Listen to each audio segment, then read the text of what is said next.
So apparently, men knowing the realities of relationships is apparently some far right radical movement at this point in age. People are characterizing this as toxic and all this crazy stuff.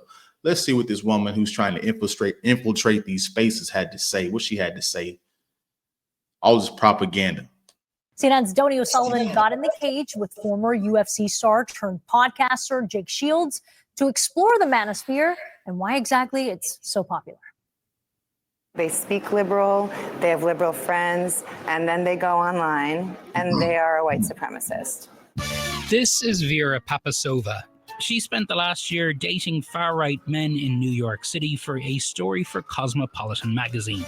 They're the most insecure men I've ever sat down with.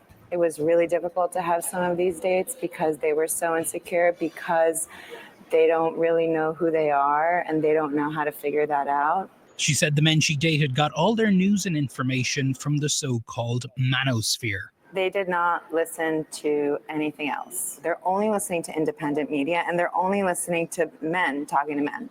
The Manosphere.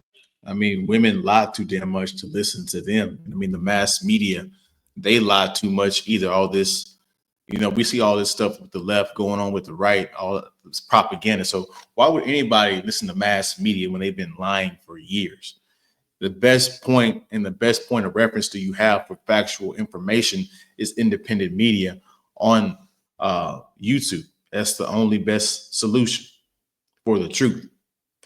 The sphere is made up of macho podcasters and influencers. There's no such thing as an independent female. Most women have zero concept of like money. Females don't have independent thought. It's a space where UFC fighters are among those who reign supreme. They love the UFC guys. They love the MMA guys because those guys do what they can. They're modern gladiators. They're badass. Badass like. Exactly. What the hell is wrong with that? Like, why is being a man such a problem in today's society? Why are they trying to effeminize men? Like, you guys do realize that there is a rising rate of sassy men, if you guys know what I'm talking about. So in just a few seconds, you guys are going to have enough masculine men, period, to date, because a lot of them are going to be sassy. And it's because of stuff like this. Jake Shields, a former UFC star turned podcaster. All right. Now I'm starting to feel nervous. Thanks for having us. Yeah, of course. Who I met at an MMA gym in Las Vegas. Like all great MMA pros.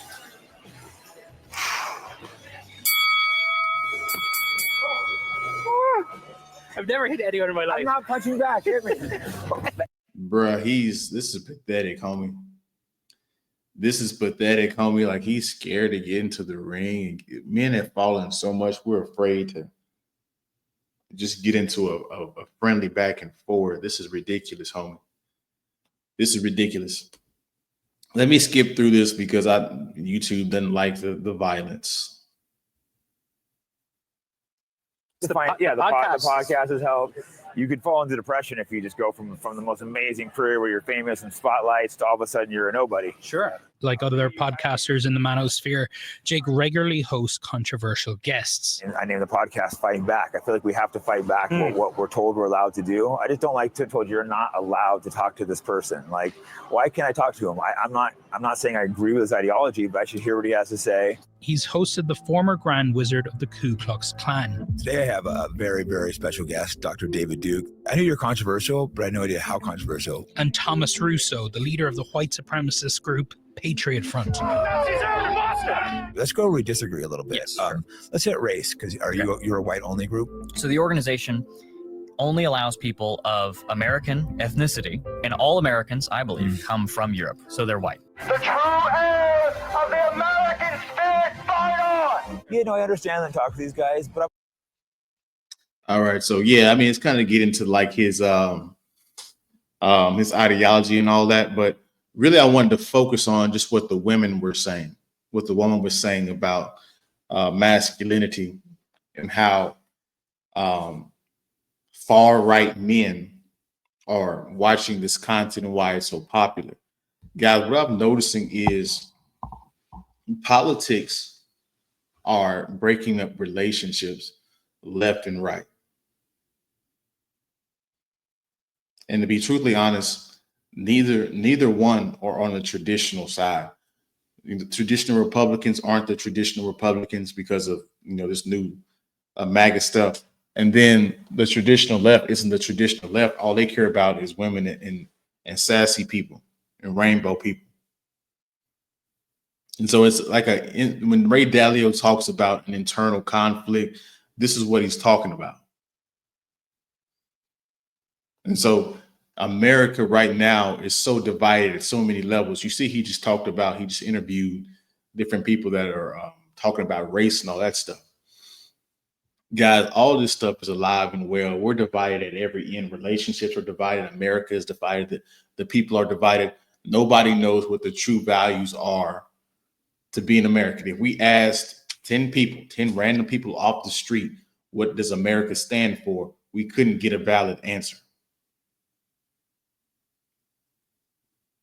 Because the value system doesn't matter in America anymore. America is just essentially just a business and a corporation. So if you're here and you're not trying to make any money, you're damn near wasting your point. Relationships, nobody believes in a traditional nuclear family. There's too many incentives for the law system to make money off of broken families. They've constructed whole businesses around dysfunction, single motherhood, child support, divorce court.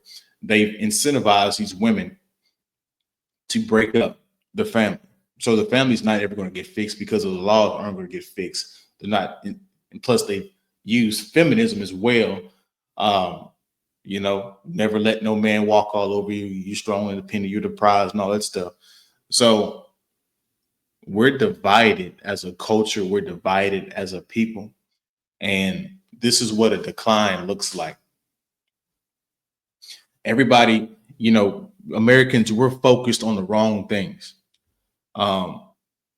We can't afford anything in this economy right now, but yet people are so focused and hyper-focused on Carmelo Anthony and Austin Metcalf, when in reality, if the media would have never picked that story up, which they picked it up for a reason, they picked it up for a distraction or to, have this heated debate or whatever. It's never ending. It seems to happen every 2 to 3 years. They pick up a story like this and it goes nuclear. And so instead of worried about the economy, fixing our culture, America first, we're worried about these two teenagers who in reality, if they would have never reported on it, nobody would have cared. Nobody would have cared. Nobody would have known about it. Life would have kept lifing.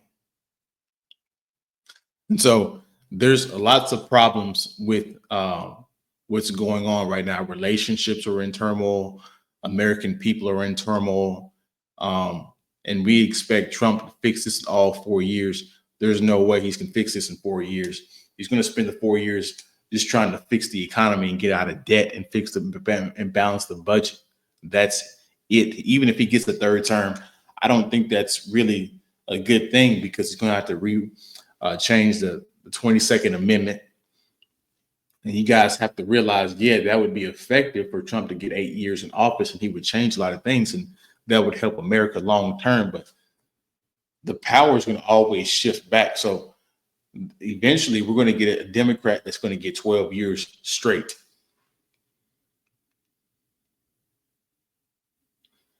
And that's going to devastate the America as a whole. And so we're in between a rock and a hard place right now. And Trump is just trying to fix it the best he can with the limited amount of time he has. But that's my video. Thought this would be a very informative video for you guys. I appreciate you guys watching to the end. Don't forget to like, comment, subscribe, share the video, like the video. I'll see you guys in the next one, man. Peace.